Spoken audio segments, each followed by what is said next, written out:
There were things from wars. There were bullets and cannons and even uniforms from the soldiers. I don't think that war is a good thing, but it is good to remember the past and honor the people who died for your country. There was an old fire truck at the museum. This fire truck was pulled by a horse.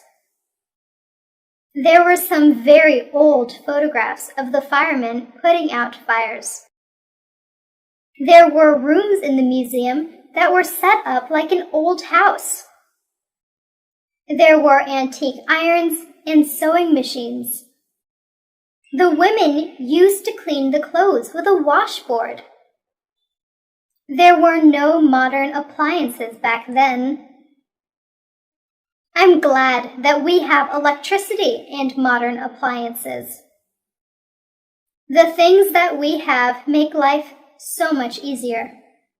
There were mummies from Egypt at the museum.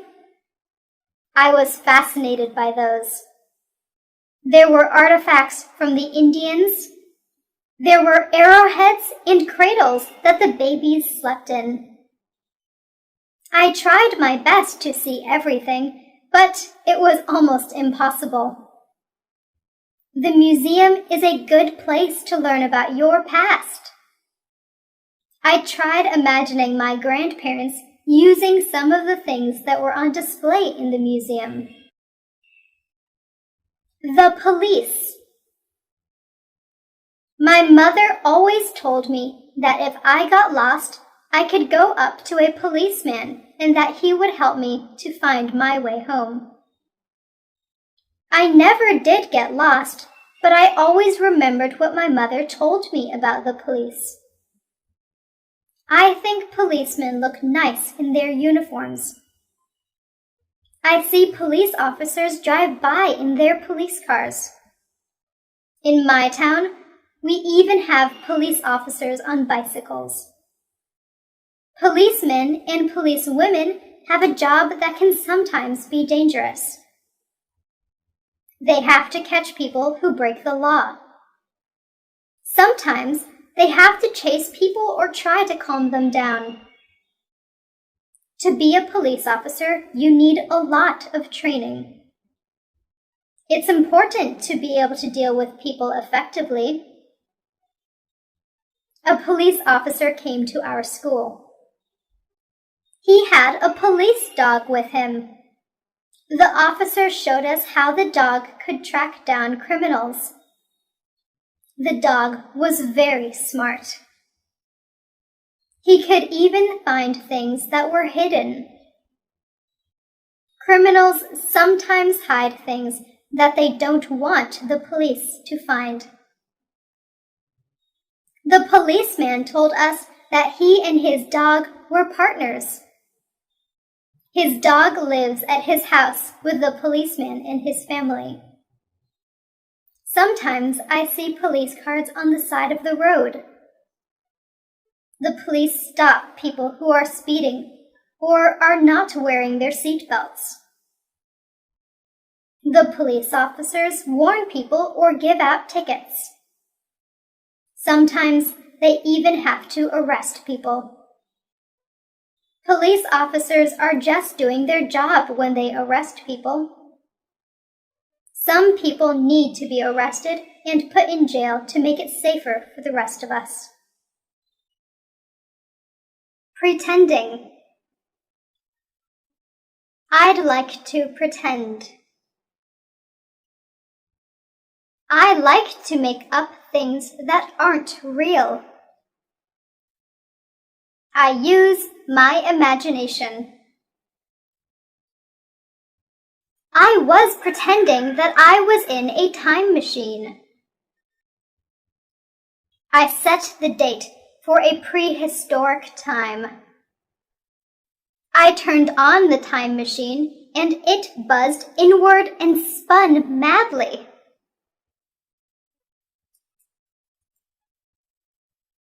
When it stopped spinning, I opened the door and stepped out in a very thick jungle. I listened carefully to the sounds of the jungle. I could hear strange animal noises, and the leaves were rustling. I wasn't sure if I'd gone back in time or just landed in a jungle somewhere in the 21st century. It didn't take me long to realize that I had indeed gone back in time. A very strange bird-like creature with a large beak flew overhead. I had never seen anything like it in my life.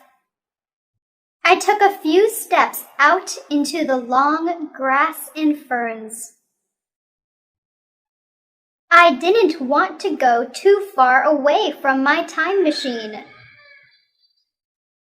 I heard a noise over on my right side. There was a man who looked quite different from me.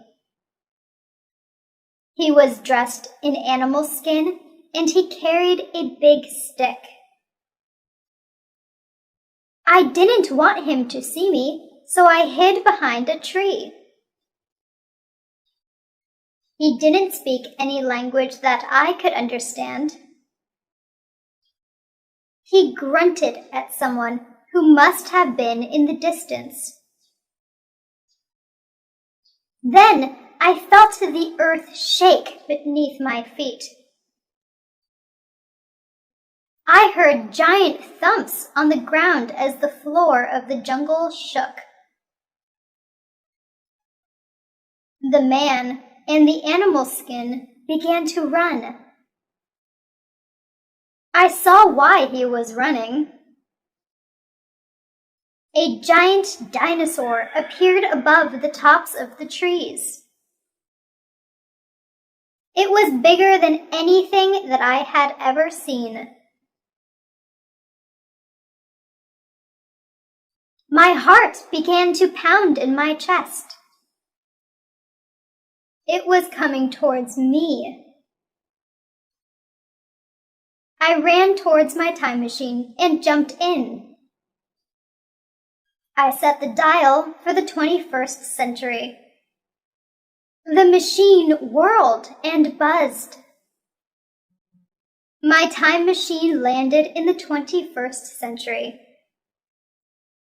I got away just in time.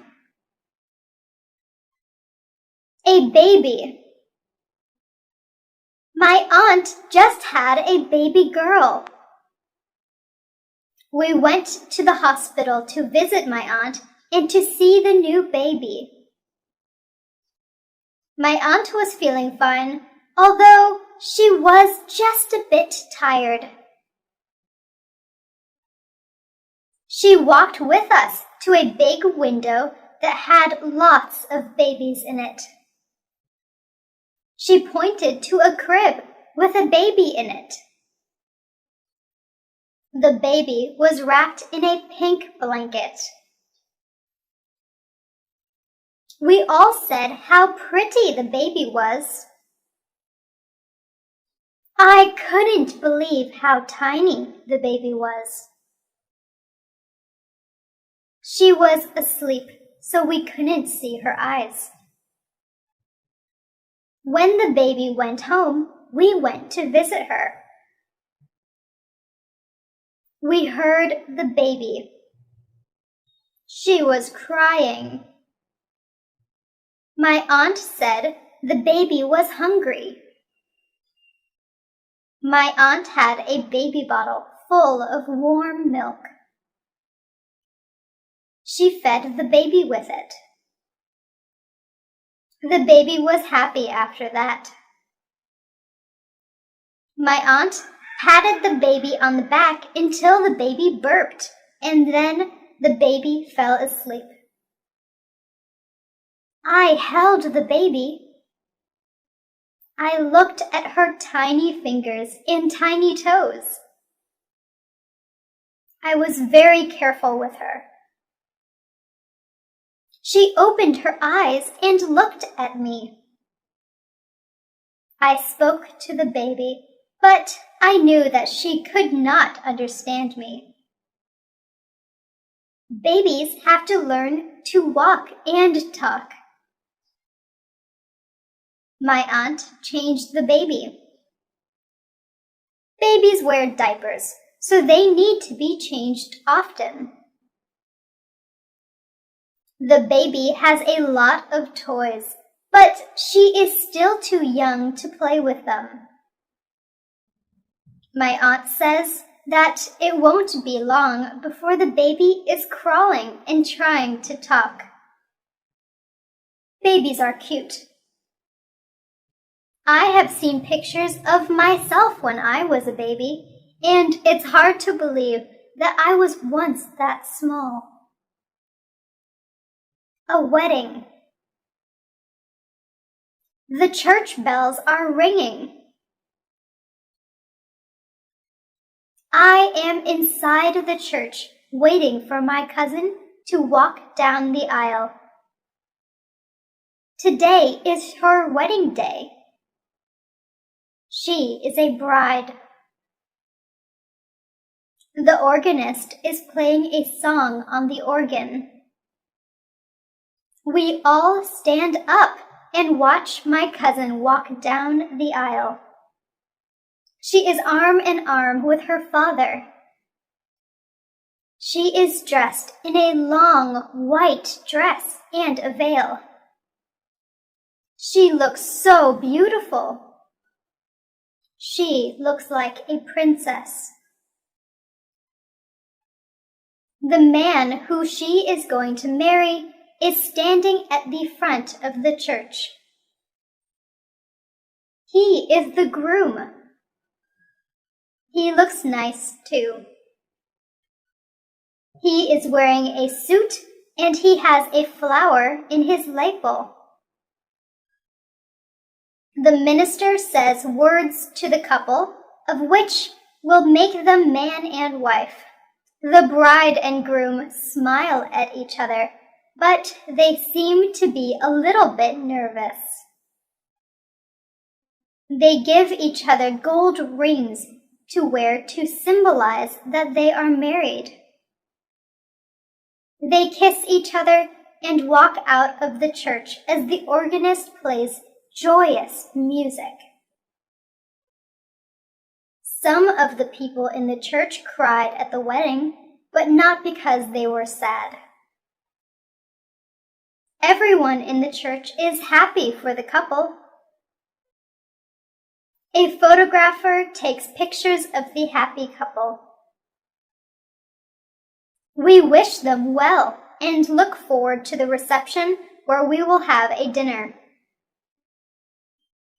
And we will dance and have a good time until it is very late. The bride will throw her bouquet of flowers. And it is said, whoever catches the bouquet will be the next bride. The next day, the bride and groom will leave for their honeymoon.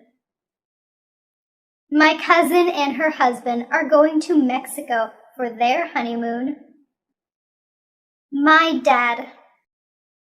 My dad is the man whom I respect the most in my life. He works very hard to make the money that supports us. My mother has a job too. And she also works very hard. My dad is the principal of a high school. He works at the school all day and often has to go to meetings at night. He deals with parents, students, and staff. There is always something that he has to deal with. He has a lot on his mind. It doesn't matter how much work my dad has to do. He always has time for my brothers, my sister, and me.